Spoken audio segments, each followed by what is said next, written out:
I have to tell you, this Aaron Rodgers situation has got me irrationally angry. I don't understand how the hell we have gotten to this point now. And you have two sides. One in Aaron Rodgers, who was a complete baby through this whole situation. And two, the Green Bay Packers, who absolutely caved, didn't hold their ground, and now look weak to me. So Aaron Rodgers basically tells you, I don't want to be here. I don't want to play here. You guys drafted Jordan Love. You guys got rid of Randall Cobb. Whatever other annoying things that were in Aaron Rodgers' life is as far as the roster goes. I'm not going to play. I'm going to retire. I need out of here. And then all of a sudden, the Green Bay Packers will say, hey, whatever you need, you tell us what you need to get you back here. And what he wanted, really, because he knew that the Green Bay Packers weren't going to trade him. He had lost out on his leverage. He was going to start losing $50,000 a day if he didn't show up to training camp. And if he retired, he was going to have to give back some of his signing bonus. So Aaron Rodgers uses all that leverage against the Green Bay Packers, which whatever he had left, and said, okay, I'll come back under the condition that this is basically my last year, and next year I can play wherever I want. And the Green Bay Packers said yes? What? It sounds like he's pulling a Tom Brady. Didn't Tom Brady say that to the New England Patriots? Well, no. Bill Belichick said we'll have you play, but at this number, and then the whole thing broke off. Yeah, but that number wasn't going to work because they had $13 million already sitting on the cap. And Tom Brady basically wiggled his way out of it. And it sounds to me like Aaron Rodgers has done the same thing. But why would you and I understand he was the MVP. He went to the NFC Championship game last year. I know those things. I get it, as they say, Boomer. Yes. I get it. However, if you're the Packers and this guy has made a mockery about this entire offseason and has told you, I don't want to be here, then why in the hell would they not move on? Trade him at this point? Because now, what do you get? Next year, he's free to go wherever he wants. So you could trade him now. You can get something back. You drafted Jordan Love for a reason. Why don't you just go that route now? I think they drafted Jordan Love just to take a flyer on a guy that they thought maybe could be pretty good. They don't know whether or not he could be pretty good yet or not. I mean, maybe they traded up to get him, didn't they? Yeah, well, maybe, in the high 20s. But still the first round. Maybe they have seen him on the field and they feel, he's going to be the answer. And maybe Aaron Rodgers sees him on the field as being the long-term answer for the Green Bay Packers. I just think this Brian Gutekunst, the general manager, is doing what every general manager should do, and that is to try to balance between winning now and also protecting the future. And, the same thing goes for the NBA, the NHL, especially when you're in a salary cap sport. You got to make sure that you have guys that are going to be able to fit under these under the salary cap terms. And you're also hoping that when Jordan Love does finally take over, that you have enough support personnel around him when he's not making the most money on the team like Aaron Rodgers is. That's the other thing. Aaron Rodgers is making a big chunk of their salary cap. Right. Now, I'm not saying he doesn't play like it or he doesn't deserve it. He certainly does. But, the interesting to me, and I understand from the player's perspective, I'm not feeling bad for the ownership for any of these teams because the owners, have made a ton of money because it's just the value of the franchise that has grown over the years. Just that in itself has made these guys billions and billions of dollars. But I will say this, a lot of athletes, and even, and I thought Damian Lillard said this last week as they were preparing to get ready to play France. They were asking him about his future. And he goes, I haven't really made that decision yet. There are a lot of people out there talking for me. There's a lot of people saying things of where I should be and what I should do. And I'm paraphrasing a lot of this. But essentially what he said, I haven't made a decision on my future yet. And I'm like, wait a minute. You signed a 5-year deal with the Portland Trailblazers. You did make a decision, and you're getting paid exceptionally well. And when you signed the dotted line on that contract, didn't you decide what your future was going to be? That's the way it used to be, but now it doesn't matter. And you can force yourself out. You can become a pain in the ass. You can decide where you're going to play. The first one that was, to me, the most obvious I'd ever seen was the Anthony Davis one, where Anthony Davis just stopped playing. That was it. I'm not going to play anymore for the Pelicans, and you're going to trade me to one of these two teams. And it worked. And then other players tried to do it, and that worked as well. So, I don't know why the Green Bay Packers are just going to now have – so you have to go and win the Super Bowl this year, or this whole thing, to me, was a total waste, and you just put your rebranding and your new roster and whatever the Green Bay Packers are going to be in the future on a year hold. And by the way, now this is one of those things, Boomer, since you played the position in the NFL and you were in the locker room, you would know these things a little better than me. Yeah. Mm-hmm. But so are his teammates happy or not? Because his teammates for an entire offseason heard about how he didn't want to be a Green Bay Packer. And then one day he decides, okay, I'll come back, but I'm gone next year. I will come back under the condition that I'm not playing here next year and I'm free to go. So what are those guys? Now, I know that Devontae Adams is like, oh, last dance, and they post the thing, whatever. But are the rest of the players like with that singular mindset and that focus of, all right, let's get a championship for Aaron before he goes? They're like, F this guy. It's hard to say. Like, I'm sure that there are guys on that roster that are supportive of him, like Devontae Adams and maybe a few of the other wide receivers, maybe Aaron Jones. I would assume that they would support him, but I also would think that there are guys in that team like, enough already. Enough. I mean, at the end of the day, that's still our locker room. It's still a bunch of men in that locker room. They're still football players. And while most of the time you don't want to ever get into an argument about somebody else's money or whatever their issues are, I would think that it would be hard for me as a teammate of Aaron Rodgers to think that the Green Bay Packers have done anything wrong here.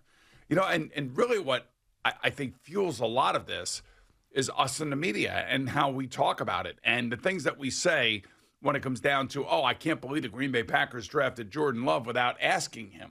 No, what? Come on. I'm like, if you are a general manager, if you're Joe Douglas, if you're Dave Gettleman, if you're Chris Drury or you're, what's his name, Lou Lamoriello, you're not sitting there worrying about like what your players are thinking. And you think Lou Lamoriello, is worried about, Matthew Barzal and what he thinks about how he's going about his free agency as that gets ready to get started?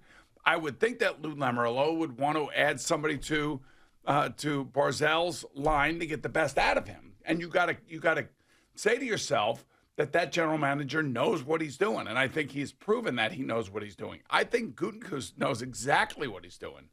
And if you ask me, the last 2 years, after they got rid of Mike McCarthy and bring in Matt LaFleur, and they have one of the best offenses in football, and they have 4 All-Pros on offense, how can you argue with what the general manager has done? Well, Aaron Rodgers has, and that's been his beef, and he didn't like some of the moves. He didn't like whether the roster was going. And guess what? That roster is those guys that he's going to play with. So basically, when Aaron Rodgers shows up, and he already did in a private jet, and he landed in the middle of the night, and here he is at training camp, and he's back to save the day. He was going to be back. I told you he was going to be just back. Amazing that Aaron Rodgers is back and ready to go. It's like these guys are like, all right, so you didn't want to play with us because you didn't like the way that the roster was put together. Well, the roster is more than just names. It's the guys that you're playing with. It's the guys who are blocking for you. It's the guys that you're throwing the ball to.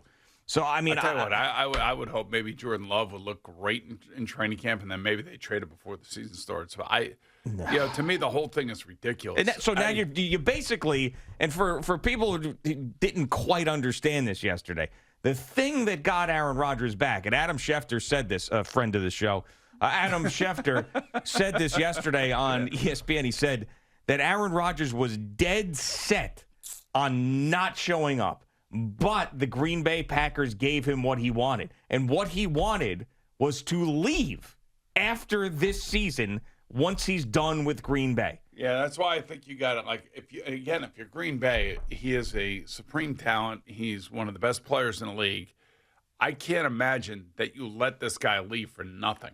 Well, that's what's going to happen now. If in fact he plays it through the season and he stays there. But I think if I'm a Green Bay Packer fan, I don't hold the Packers responsible for this. I hold a 38-year-old insecure quarterback for this. And I don't claim to be a Packers fan. Of course, I root for one of their biggest rivals.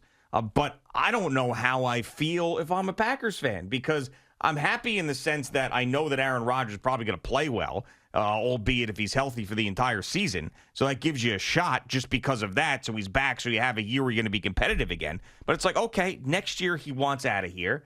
He doesn't want to even be on the team. But maybe he realizes that Jordan Love is definitely good enough and going to take it over and take his position. And part of me understands that, maybe he does want to play for another 5 years, and maybe he wants to be able to go and make twice the money somewhere else and get more guaranteed money? I don't know. I don't know.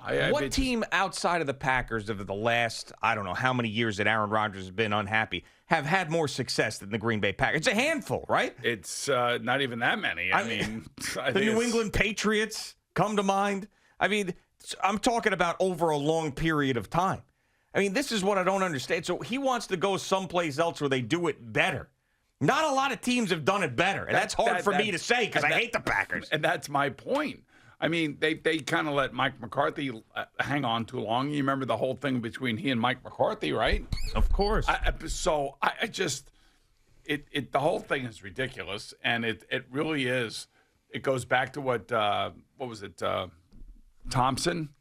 Ted Thompson. Ted Thompson, their former general manager, basically told Mark Murphy, their current president, that Aaron Rodgers is a complicated guy. Complicated I fellow. have no idea why, other than if you wanted to try to get more money, extract more money from Green Bay because you just had an MVP season and you've had back-to-back great seasons. I can understand that. Fight for every dollar you possibly can get.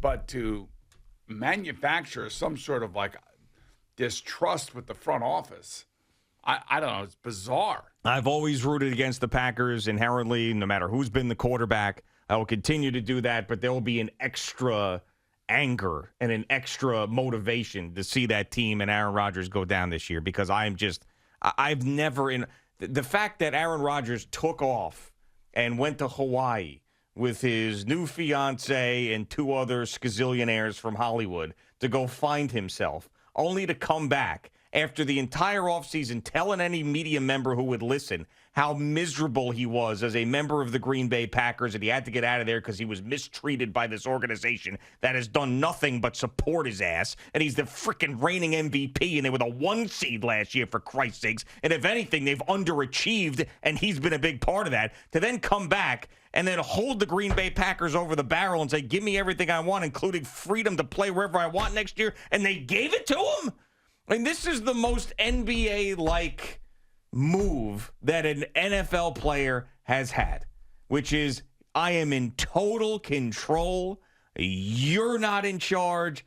I'm in charge. Very few players get what they want like this. I don't know. Tom Brady didn't even get what he wanted like this. Well, he kind of did. He would have stayed in New England if Bill Belichick, that whole meeting. They would have paid him. Right.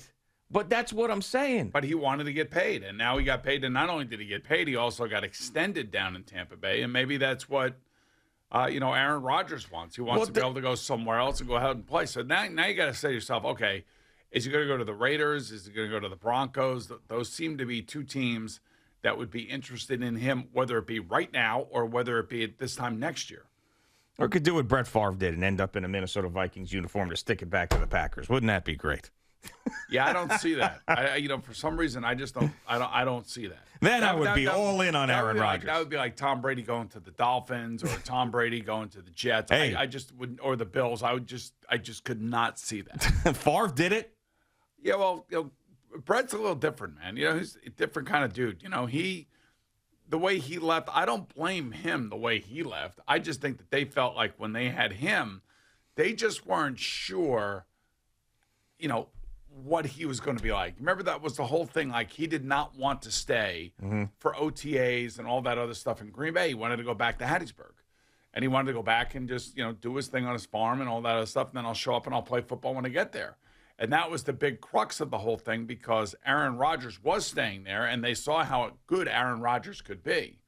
So, the same thing could be going on for all we know. I mean, I've heard nothing bad about Jordan Love. I haven't heard anything great about Jordan We haven't Love. heard anything about him. That's it. The point. And according to Aaron Rodgers, he and Jordan Love have a great relationship. Yeah, well, it is. Yeah, this is why we have sports talk to discuss these things and to try to figure them out. I don't know. It's hard for me to believe that it's a team that went to the NFC Championship game 2 years in a row. Aaron Rodgers playing great under Matt LaFleur. What is there really to complain about other than the fact that they're not giving him maybe the guaranteed money or the years that he would want to stay there? Well, reportedly. Which then again goes back to you're costing yourself. Yeah. As you get older, you're costing yourself. The more money you take, the older you get, the less support you have around you. Sure. And it's one of those delicate balances within the NFL, especially. The NHL is going through it right now too, but the NFL, you got to be really careful about how much you're spending on these guys. Like Patrick Mahomes is going to get $400 to $500 million, depending on how long he sees his contract, whether he sees it all the way through, whether they restructure it 5 years from now, or whatever it is. But I think Kansas City tried to do it in a way that they could still support Patrick when he's in his best years, which is where he is now. Thank you for watching. Please like, comment, and subscribe. And don't forget to hit the red bell so you're notified when we have new content.